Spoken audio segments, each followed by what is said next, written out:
The universe had rules. In the vast tapestry of space, where 1 trillion stars burned like distant campfires against the infinite night, civilizations rose and fell according to patterns as old as time itself. The strong consumed the weak, the clever outlasted the brave, and somewhere in the dark spaces between worlds, mercy was a luxury that few could afford. But Earth was different. Terra, as it was known in the galactic records, orbited a violent yellow star that should have sterilized all life within 100 million kilometers. Instead, it had forged something unprecedented, a species that thrived on chaos. The Galactic Confederation had classified it as a Class 12 death world decades ago, a designation reserved for planets so hostile that even their plant life could kill most sentient beings. The humans who crawled from that hellscape shouldn't have survived their own evolution. Yet here they were, spreading across the stars like a plague of determination and stubborn hope. Commander Elena Vasquez pressed her palm against the cold metal of the observation deck's viewport, watching Earth's blue marble shrink behind them as the UES Retribution carved its path through the void. At 42, she had the kind of weathered beauty that came from surviving 3 colonial wars and a childhood on Mars, back when Mars was still trying to kill everything on it. Her dark eyes held the 1,000-yard stare of someone who'd seen too much death and refused to let it break her. Still thinking about home?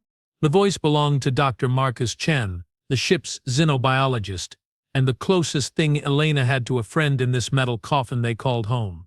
He was younger than her by a decade, but the silver threading through his black hair spoke to the kind of stress that came with studying alien life forms for the Terran Defense Corps. "Home's behind us now," Elena replied, not turning from the viewport. "What matters is what's ahead." What lay ahead was a mystery wrapped in a distress signal that had taken 18 months to reach Earth's listening posts. The transmission had been brief, desperate, and utterly alien. A mathematical sequence that screamed of intelligence in distress, punctuated by what could only be described as electronic sobbing. The signal had originated from the HFY system, a region of space that existed in the gray zone between Confederation territory and the unknown. 3 planets, 2 gas giants, and a star that burned with the cold efficiency of ancient hatred. According to the limited intelligence they'd gathered, the HFY were a client species of the Confederation, peaceful traders who dealt in rare minerals and exotic technologies. They were also, by all accounts, dying. Signal originated from HFY Prime, reported Lieutenant Sarah Kim from the communications station, her voice cutting through the bridge's perpetual hum. It's still broadcasting." Elena turned from the viewport, her boots clicking against the deck plating as she moved to Kim's station. The bridge of the Retribution was a study in human engineering, brutal efficiency wrapped in functionality. No wasted space, no decorative elements, just weapons, shields, and the tools necessary to project power across the void. "How long until we reach their system?" Elena asked. 47 hours at current velocity," replied Navigator Torres, his fingers dancing across holographic displays that showed their trajectory through folded space. "But Commander, there's something else." Elena raised an eyebrow. In her experience, something else usually meant complications. "We're picking up debris," Torres continued, his voice dropping to the kind of whisper reserved for bad news. "Lots of it. Metal signatures consistent with Confederation technology. But wrong. Twisted." The bridge fell silent except for the ever-present hum of the ship's systems. Elena felt the familiar weight of command settling on her shoulders like a lead blanket. She'd volunteered for this mission against the explicit orders of Terran High Command, taking only volunteers in a ship that was officially listed as lost in a training exercise. The truth was simpler and more damning. Humanity had been politely but firmly excluded from the Galactic Confederation's rescue efforts. Too violent, they said. Too unpredictable. The kind of species that shot first and asked questions of the corpses. They weren't entirely wrong. "Ma'am," Kim's voice was tight with tension, "I'm getting fragments of the original distress signal, running it through our translation matrix now." The speakers crackled to life, and an alien voice filled the bridge, high-pitched, melodic, and utterly terrified. "This is Zeph Karab, the merchant vessel Singing Wind. We are under attack. They come from the dark between stars. They take our children, they change them. Please, if anyone receives this transmission, we are the last. They are coming for us all. Static consumed the rest of the message, but the implications hung in the air like smoke from a funeral pyre. Dr. Chen was the first to break the silence. Commander, if this is what I think it is, what do you think it is, Doctor? Elena's voice carried the kind of edge that came from knowing the answer wouldn't be good. Chen pulled up a holographic display showing the sector maps, his fingers highlighting regions of space marked in ominous red. 3 months ago, we lost contact with the mining colony on Kepler 442b. 2 months ago, the research station at Wolf 359 went dark. Last month, the entire population of New Geneva simply vanished. Elena studied the map, her tactical mind already drawing lines between the disappearances. You think they're connected? I think something is moving through this sector of space, Chen replied grimly. Something that doesn't leave survivors. The bridge crew exchanged glances, the weight of implications settling on them like gravity. They were 300 light-years from Earth, carrying enough firepower to level a continent, and suddenly feeling very, very alone. Commander, Kim's voice was barely above a whisper. I'm detecting power signatures in the HFY system. Multiple contacts, but they're not showing up on any of our identification databases. Elena moved to the tactical display, her mind shifting into the cold, calculating mode that had kept her alive through 2 decades of interstellar conflict. The Retribution was a Monarch-class heavy cruiser, designed for one purpose: to kill things that needed killing. She carried a crew of 247, enough missiles to crack a moon, and energy weapons that could punch through a kilometer of solid titanium. But as she stared at the tactical readout showing unknown contacts swarming through the HFY system like angry wasps, Elena felt a familiar tightness in her chest, the same feeling she'd had on Proxima Station when the Centauri Rebellion had come calling. All stations. This is the captain, she announced, her voice carrying through the ship's communication system. We are approaching a potentially hostile situation. All personnel to combat stations. Marines to ready rooms. This is not a drill. Throughout the ship, the crew of the Retribution began their deadly dance. Weapon systems came online with electronic hums that sounded like predators purring. Marines checked their equipment with the methodical efficiency of people who expected to use it soon. In the ship's heart, the fusion reactor that powered their journey began spinning up to combat levels. Dr. Chen moved to Elena's side, his face pale but determined. Commander, if the HFY are still alive down there, then we'll save who we can, Elena replied. But her voice carried no illusions. She'd seen enough wars to know how these things usually ended. But Marcus? If something took out an entire Confederation client species, we need to assume it can take us too. The hours that followed passed with agonizing slowness. The crew went through combat drills, checked weapons, and prepared for a battle they couldn't predict against an enemy they didn't understand. Elena found herself pacing the bridge, her mind running through tactical scenarios that all seemed to end the same way. Dropping out of warp in 60 seconds, Torres announced. Elena gripped the arms of her command chair, feeling the familiar vibration as the ship's warp drive began cycling down. Around her, the bridge crew went through their final preparations with the kind of calm that came from professional training and suppressed terror. All stations report ready, Kim announced. 30 seconds to normal space. Elena closed her eyes for a moment, thinking of Earth's blue skies and the children who played in parks where the grass couldn't kill them. She thought of the promise she'd made to herself when she'd first put on the uniform to stand between the darkness and the light, no matter the cost. 10 seconds. The ship shuddered as reality reasserted itself around them. Welcome to the HFY system, Torres said, but his voice carried no joy. The main view screen flickered to life, and Elena felt her blood turn to ice. The HFY Prime hung before them like a broken jewel, its once blue oceans now the color of dried blood. The planet's 3 moons orbited in formations that defied physics, their surfaces crawling with structures that hurt to look at directly, and everywhere in orbit on the moons drifting through space like metallic cancer were ships. But these weren't ships in any sense that human engineering would recognize. They were growths, organic and mechanical, fused into nightmare geometries that seemed to exist in too many dimensions at once. Some were the size of buildings. Others dwarfed entire cities. They moved with purpose through the system's debris field. harvesting something from the wreckage of what had once been a thriving civilization. "My God," Dr. Chen whispered. "What did this?" Elena's tactical mind was already cataloging threats, counting enemy vessels, calculating odds. What she found made her stomach drop toward her boots. The enemy fleet, if it could be called that, numbered in the hundreds, maybe thousands. Their smallest vessels were larger than the Retribution, and their largest was the size of a small moon. "Commander," Kim's voice was tight with controlled panic, "I'm detecting life signs on the planet's surface. Vex high biosignatures. But they're changing, evolving, into something else." Elena stood slowly, her hand moving instinctively to the sidearm at her hip. Around her, the bridge crew waited for orders that she wasn't sure she could give. They'd come here to rescue refugees from a distress call. Instead, they'd found something that looked like the end of everything. "Ma'am," Tor said quietly, "several of the larger vessels are changing course. They're heading our way."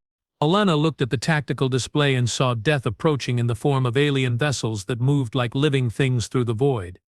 She had perhaps minutes before they were in weapons range, and no idea what those weapons might be capable of. But she was human, and humans, for better or worse, had never learned when to run. "Red alert," she commanded, her voice cutting through the bridge like a blade. "All hands to battle stations. Prepare for combat." The Retribution came alive around them. 2 centuries of human military engineering focused into a single point of lethal intent. From the weapon bays, missiles armed themselves with nuclear fire.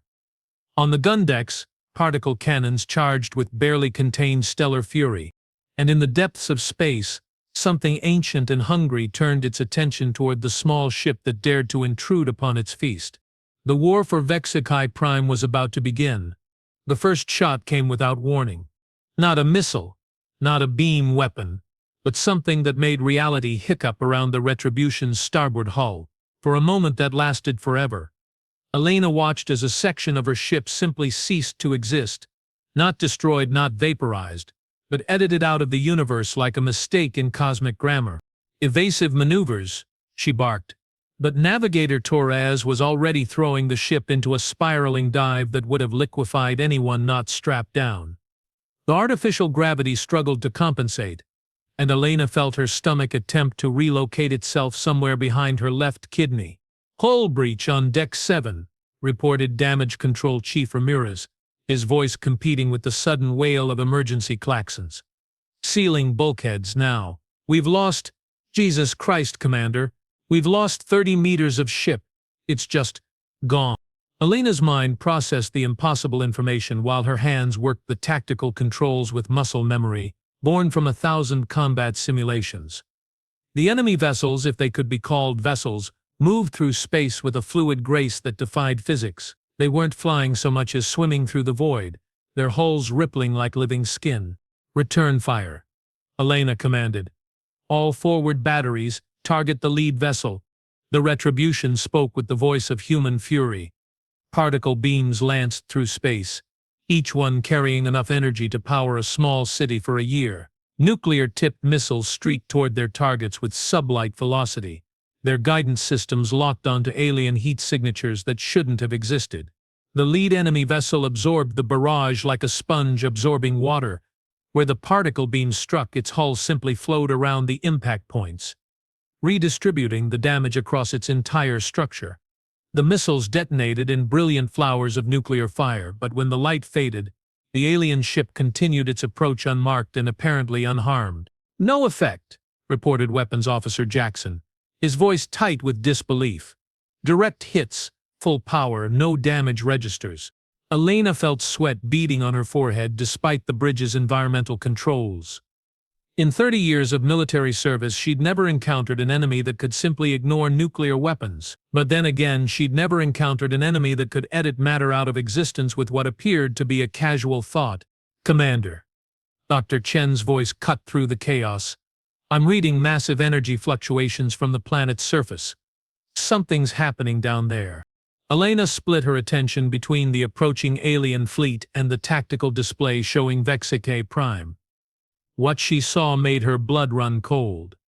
The planet itself was changing. Continents were reshaping themselves in real time, mountain ranges flowing like water, oceans boiling away into steam that formed geometric patterns in the atmosphere.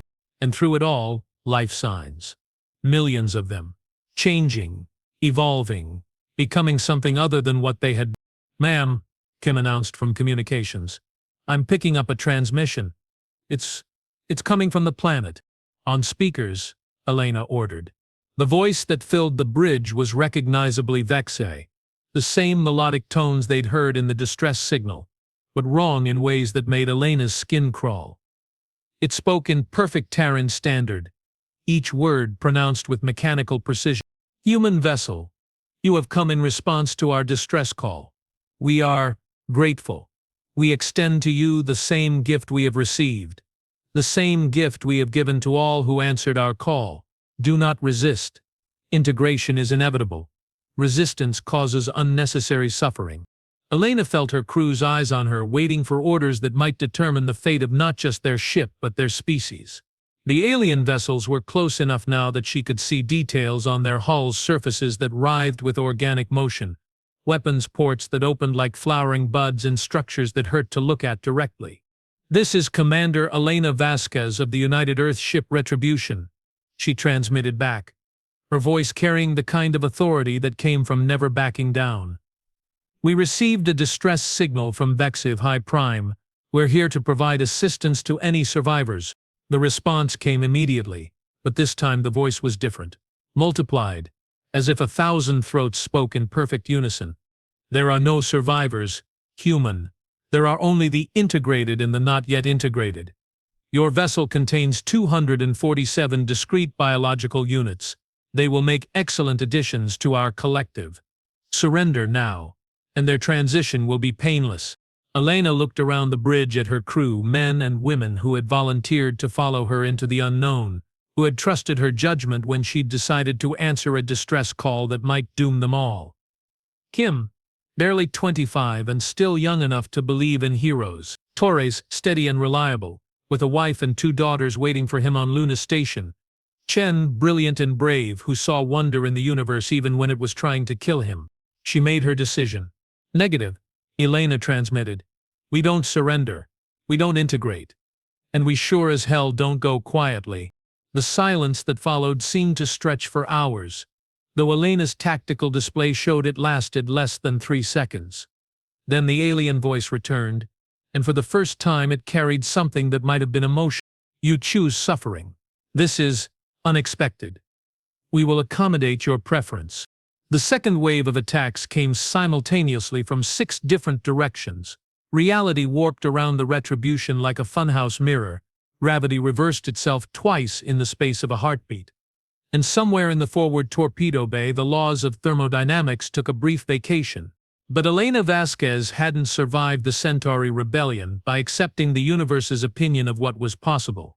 "Emergency power to structural integrity," she commanded. "All non-essential personnel to escape pods. Marines to repel borders. And someone get me a firing solution on that big bastard." The ship bucked and twisted as Torres fought to maintain some semblance of course, while around them space itself seemed to be having a nervous breakdown. Through the chaos, Elena could hear the steady voice of Chief Ramirez calling out damage reports. Hull breaches, system failures, and casualties mounting by the minute. But they were still flying, still fighting. "Commander!" Chen's voice carried a note of desperate hope. "I'm reading something in the debris field. Confederation technology, but it's been modified. Enhanced. I think someone's been fighting these things." Elena looked at the tactical display and saw what Chen had spotted. A cluster of objects drifting through the wreckage that had once been the Vexake fleet. Ships, but wrong in the way that spoke of desperate modification and battlefield innovation. They bore the elegant lines of Confederation design, but scarred and rebuilt with weapons that belonged to no known technology. "Life signs?" Elena asked. "Faint," Chen replied. "But yes, definitely organic. Non-human but not Vexay either." Elena made another decision that would have horrified Terran Command. "Korvax, plot an intercept course. We're going to pick up survivors." "Ma'am," Torres said carefully, That'll take us deeper into their formation. We'll be surrounded." Elena smiled, and it was the kind of smile that had made pirates reconsider their career choices in the outer systems. "Son, we're already surrounded. The only question is whether we're going to die running or die fighting." The Retribution changed course, diving toward the debris field like a hawk stooping on prey. Around them, the alien vessels moved to intercept, their impossible geometries folding through space in ways that made Elena's navigation computers whimper and shut down. But sometimes, in the dark spaces between stars, the difference between victory and defeat came down to simple human stubbornness. They reached the modified Confederation vessels as the enemy fleet closed around them like a net. The Retribution's docking bay cycled open, and Elena watched on the internal monitors as her Marines secured what appeared to be the bridge section of a heavily damaged cruiser. What they brought aboard made Dr. Chen's face go pale. The survivors, if they could be called that, were Zephyrians, a client species known for their pacifist philosophy and artistic achievements. But these Zephyrians bore scars that spoke of months of desperate warfare. Their natural blue-green skin was marked with cybernetic implants that pulsed with alien energy, and their large, multifaceted eyes held the kind of haunted expression that came from witnessing the end of everything. The leader of the survivors introduced himself as Kethmore, former science officer of the Confederation research vessel Harmony's Song. When he spoke, his voice carried the weight of terrible knowledge. "You should not have come," he said in heavily accented standard.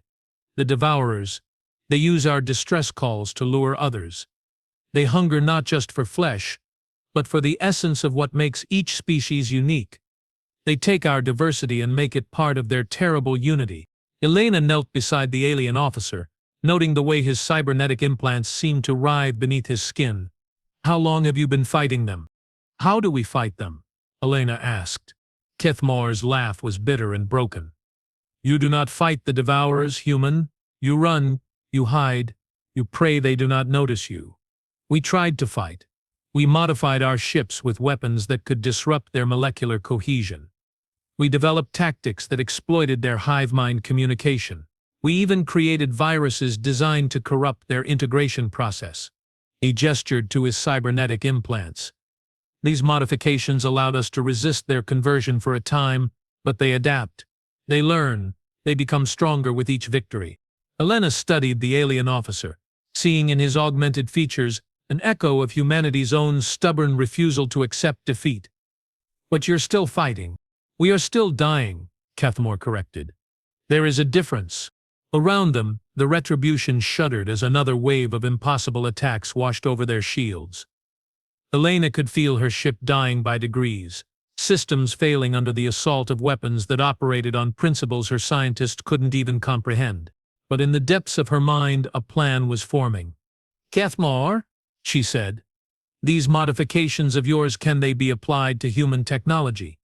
The Zephyrian officer studied her with his compound eyes, and Elena saw something flicker in their depths, something that might have been hope. "Perhaps.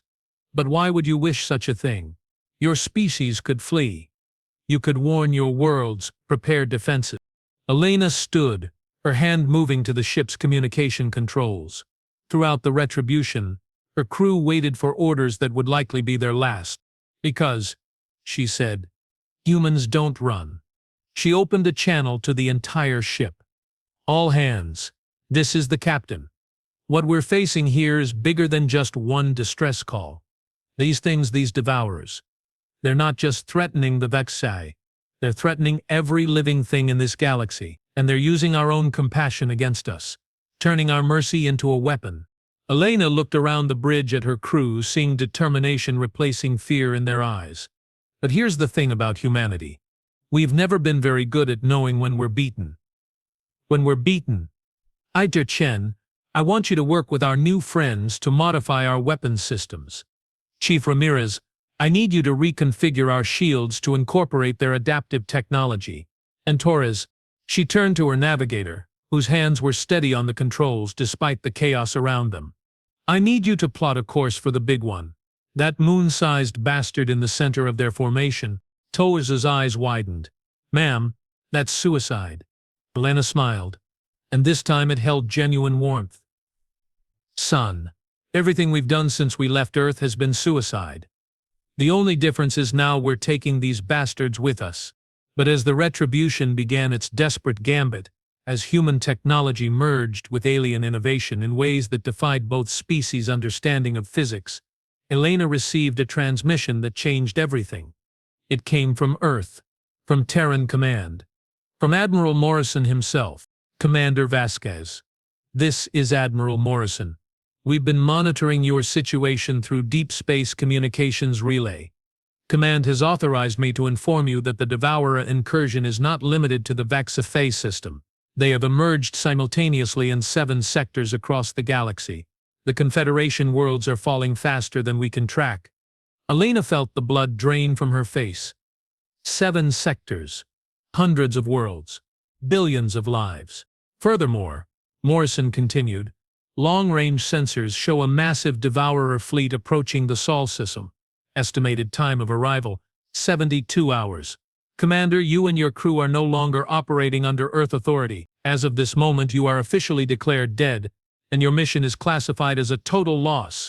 The transmission paused, and when Morrison's voice returned, it carried a weight that Elena recognized.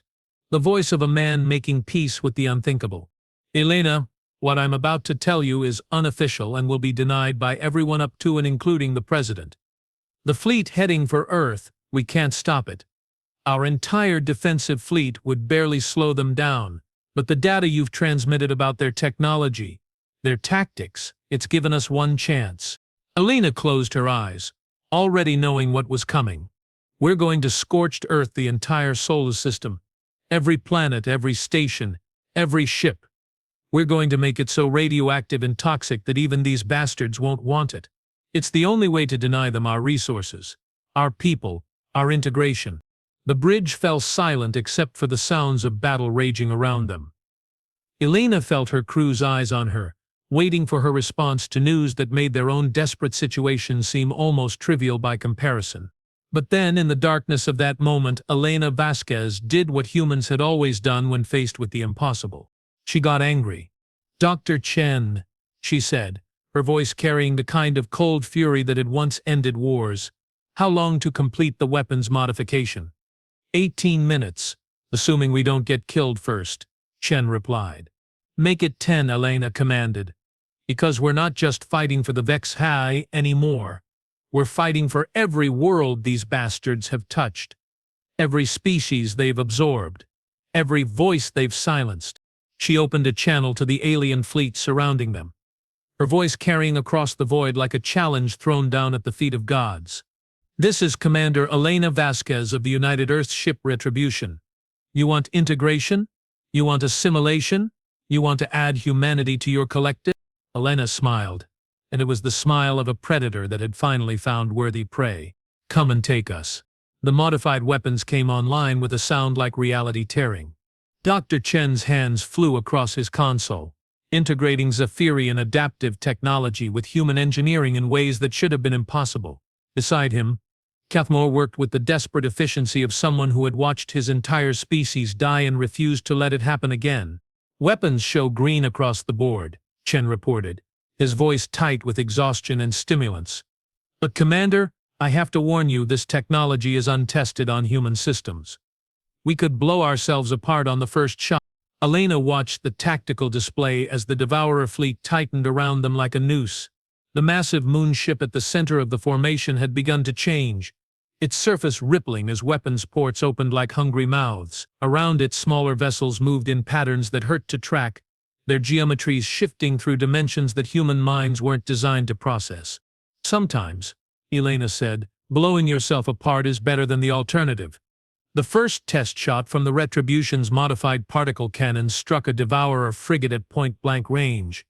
Instead of the usual futile light show, something extraordinary happened. The alien vessel's hull began to unravel at the molecular level, its impossible geometries collapsing back into normal space as its exotic matter conversion systems failed. For the first time since arriving in the HFY system, Elena watched an enemy ship die. "Holy shit," breathed Weapons Officer Jackson. "It worked. It actually worked." But their victory was short-lived. The remaining Devourer vessels immediately began adapting. their hulls shifting to new configurations that absorbed the modified energy frequencies. Within minutes, the same weapons that had just scored their first kill were barely scratching paint. Caithmore observed this with the weary resignation of someone who had seen the same pattern repeat countless times. They learn from every engagement, he explained. Each defeat makes them stronger. This is why resistance is futile. Elena turned to the Zephyrian officer, her eyes blazing with the kind of determination that had built an empire on the rubble of humanity's cradle world. You know what the difference is between your species and mine? Caithmore tilted his head in the universal gesture of confusion. Your people gave up, Elena said. My people just get more creative. She opened a channel to the ship's marine complement. Colonel Santos, this is the captain. I need your craziest volunteers for a boarding action. The response came immediately, delivered in the gravelly voice of a man who had seen 3 wars and was looking forward to a 4th.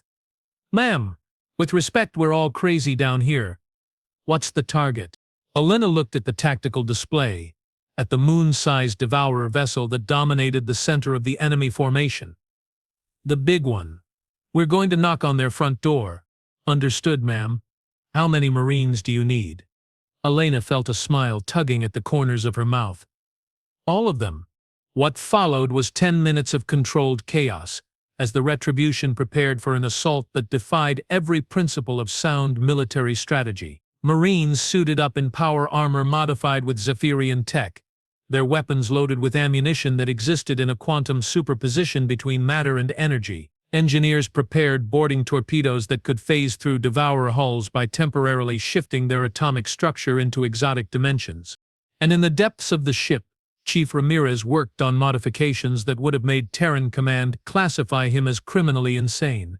Commander, he reported over the comm, I figured out how to overload our fusion reactor in a controlled fashion. The resulting explosion will generate a cascade resonance that should disrupt Devourer integration fields across a radius of, well, a really big radius. Elena felt her stomach drop. How big is really big, Chief? Solar system-wide, ma'am. Maybe a little bigger. The bridge fell silent as the implications sank in. They weren't just planning a suicide mission. They were planning to take an entire star system with them. Dr. Chen was the first to speak. Commander, if we detonate our reactor in the middle of their fleet, we'll kill everything in this system, Elena finished. Devourers, survivors, ourselves, everyone. Caithmore looked at the human officers with something approaching awe. Your species truly is insane, he said softly. But perhaps, insanity is what this situation requires. Elena studied the tactical display, her mind racing through possibilities and probabilities. The Devourer fleet outnumbered them 1,000 to 1. Their technology was centuries beyond anything in the galaxy. They had already absorbed dozens of species, each integration making them stronger and more adaptable. But they had one weakness that Elena was finally beginning to understand. They're too perfect, she said suddenly. They adapt to everything, counter every strategy, assimilate every strength. But that's also their weakness. They can't comprehend something that's fundamentally irrational. Dr. Chen frowned. What do you mean? Elena stood, her mind finally grasping the shape of a plan that was either brilliant or completely insane. They expect us to fight for survival. They expect us to run when we're outmatched. They expect us to act logically. She activated the ship-wide communication system. All hands, this is the captain. What I'm about to propose goes against every principle of survival logic and common sense. We're going to launch a full assault on the Devourer command vessel. Not to escape, not to buy time, but to do maximum damage before we die. Elena paused, giving her crew time to process what she was saying. I won't lie to you. This is a suicide mission. We're going to ram that moon ship with everything we have, and we're going to detonate our reactor in the middle of their fleet. We're going to hurt these bastards so badly that they'll think twice before attacking another human world. Throughout the ship, Elena could hear the sounds of her crew preparing for battle. Weapons charging, systems cycling, prayers being offered to gods who might or might not be listening. But here's the thing, Elena continued. We're not doing this because we have to. We're doing this because we choose to.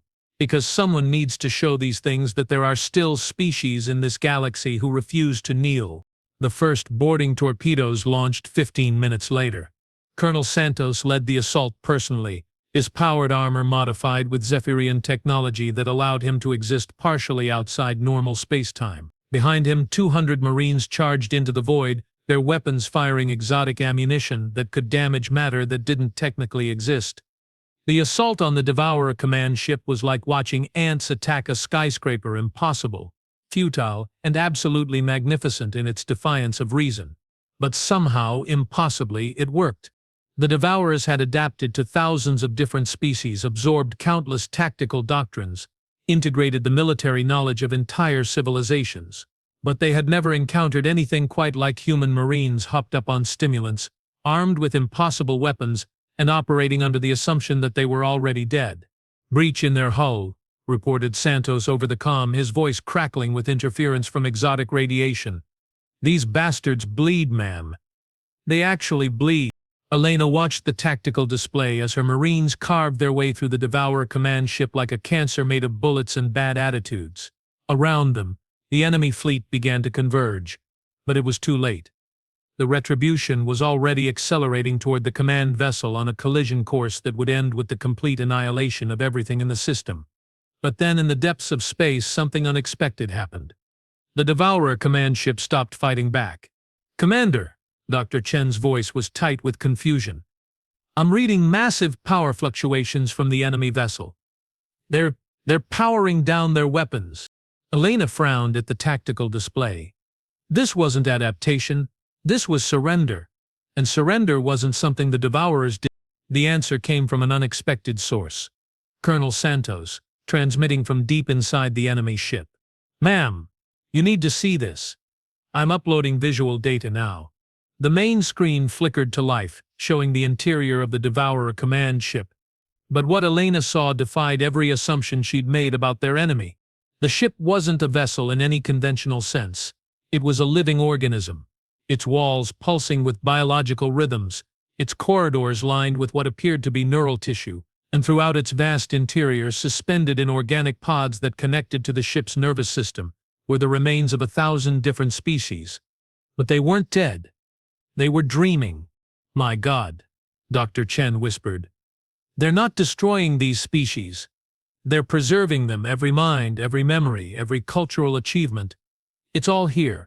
Eleni felt her understanding of the situation shift like tectonic plates. "They're not invaders. They're refugees." The voice that filled the bridge was different from the mechanical chorus they'd heard before. This was individual, personal, and utterly alien, yet somehow recognizable as the sound of profound loneliness. "We are the last of the architects. Our galaxy died eons ago, consumed by entropy and the heat death of stars. We fled into the void between galaxies, carrying with us the preserved essence of every species we could save. For millennia, we have wandered in the darkness, seeking new worlds, new life to preserve." Elena felt her anger being replaced by something far more complicated. "You're killing entire civilizations. We are saving them from extinction. Your short-lived species cannot comprehend the vastness of time, the inevitability of entropy. Every star will die. Every world will grow cold. Every species will face the choice between preservation and oblivion." The architect's voice carried the weight of eons, the accumulated sorrow of watching universe after universe fade into darkness. "We offer immortality. We offer the preservation of everything you are, everything you could become. Why do you resist this gift?" Elena looked around the bridge at her crew, at the faces of people who had followed her into the void because they believed in something worth fighting for. She thought of Earth, of the children playing in parks where the grass couldn't kill them, of the messy, chaotic, beautiful diversity of human experience. "Because," she said finally, "we'd rather live free for a day than exist as prisoners for eternity." The silence that followed seemed to stretch across light years. Then slowly, the architect spoke again, and for the first time Elena heard something that might have been understanding in its voice. "You would choose extinction over preservation?" "We would choose choice over survival," Elena replied. "The right to succeed or fail on our own terms. the right to be wonderfully, destructively, magnificently human until the stars burn out. The Retribution continued its collision course with the Devourer command ship, its fusion reactor building toward the kind of explosion that would rewrite the laws of physics in this corner of space. Around them, the Devourer fleet held position, waiting for orders that would never come. "We understand," the architect said finally. Your species is unique. In all our wanderings across all the galaxies we have known, we have never encountered a people who would choose beautiful destruction over perfect preservation." Elena felt tears on her cheeks that she didn't remember shedding. "What happens now? Now, we give you what you desire. We withdraw from this galaxy. We continue our journey into the dark, and we carry with us the memory of a species so magnificent in its defiance that it chose death over surrender." The Devourer fleet began to move, their impossible geometries folding through space as they prepared to depart. But the command ship remained, its hull still breached, its alien consciousness still connected to the Retribution's communication systems. "But we offer you one final gift," the architect continued. "The preserved consciousness within our vessels, the Vexi, the Zephyrians, all the species we have collected in this region of space. We return them to you to live or die as they choose." The space around the Retribution began to fill with escape pods, thousands of them, each carrying the essence of beings who had been declared lost. Ships began to materialize from exotic dimensions, their hulls bearing the marks of a dozen different civilizations. Elena watched in awe as an entire sector's worth of extinct species returned to normal space, blinking in confusion at their sudden freedom. "Commander," Dr. Chen said softly, "what do we do now?" Elena looked at the tactical display, at the hundreds of ships filled with people who had been given a second chance at existence. She thought of Earth, of the message she would carry back to humanity, a message that would change everything. "Now," she said, "we go home. We tell them what we found out here, and we prepare." "Prepare for what?" asked Cathmore. Elena smiled, and it was the smile of someone who had looked into the abyss and decided to redecorate it. "For the day when humanity is ready to explore the spaces between galaxies. For the day when we're strong enough to protect not just our own freedom, but the freedom of everyone we meet out there." The Retribution began its long journey home, carrying survivors and refugees from a dozen worlds. Behind them, the Devourer fleet faded into the dark between stars, carrying with them the memory of a species too stubborn to accept salvation. And in the depths of space, something new was being born. An alliance of worlds united not by conquest or preservation, but by the simple belief that freedom was worth any price. Even in a universe where mercy had teeth and compassion could kill, humanity had found a way to choose hope over fear, chaos over order, and the magnificent uncertainty of tomorrow over the perfect prison of forever. The stars watched and waited to see what wonders and horrors such a choice might bring. But that was a story for another day. In the depths of space, where light struggles against the endless dark, the universe had learned something new, that sometimes the most precious thing in all of creation is not the preservation of what is, but the possibility of what might be. And humanity, in all its chaotic glory, had become the guardians of that possibility. The war was over. The real adventure was just beginning.